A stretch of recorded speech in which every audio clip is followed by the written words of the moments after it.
June 6th, 2022, a Monday morning in Laurel, Maryland.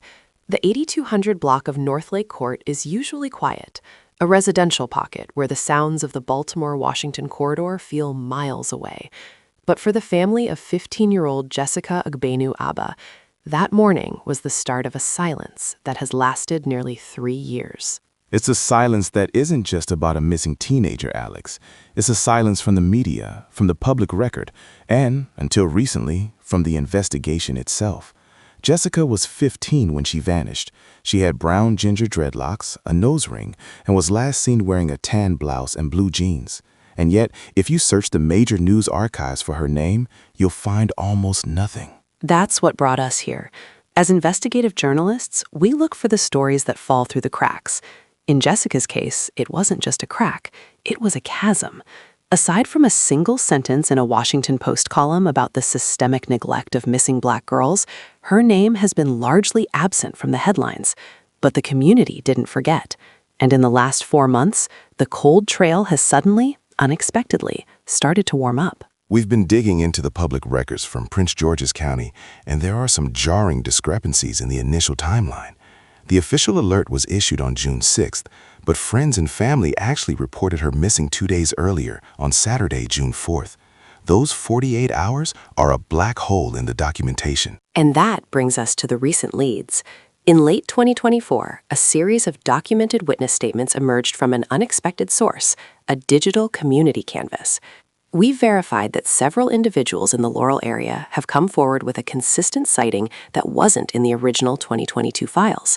They describe a young woman matching Jessica's description at a transit hub near the Patuxent River, weeks after she was officially declared missing. What makes this lead critical, Alex, is the conflicting report regarding her appearance. While the original alert focused on her ginger dreadlocks, these new witness accounts suggest a rapid change in her physical profile, possibly an attempt to mask her identity. This points towards the theory that she wasn't just a runaway, but was potentially being moved. We also discovered a filing in the Prince George's public records from early 2025, a request for forensic digital access to a social media account that had been dormant since 2022, but suddenly showed activity in November of last year. Someone, somewhere, logged into an account linked to Jessica's name from an IP address located 3 states away. We tracked that location to a suburb outside of Atlanta.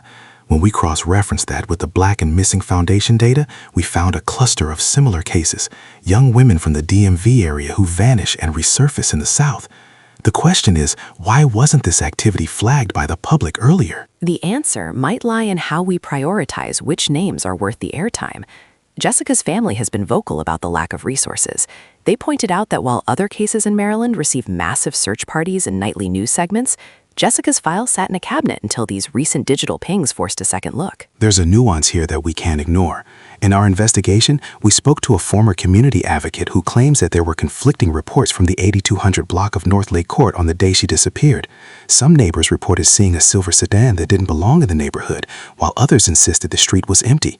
That silver sedan was never mentioned in the official alerts. It's these obscure details, the sedan, the 48-hour reporting gap, the 2024 digital ping in Georgia, that form the backbone of our investigation.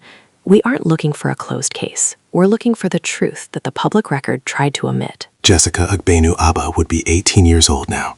She is 5'2", roughly 120 pounds. The ginger dreadlocks might be gone, but the mystery of what happened on Northlake Court remains. If you have any information, or if you were near the Patuxent transit hubs in the summer of 2022, the time for silence is over. We will continue to follow the digital trail and the Georgia leads. This is an ongoing investigation. Stay with us.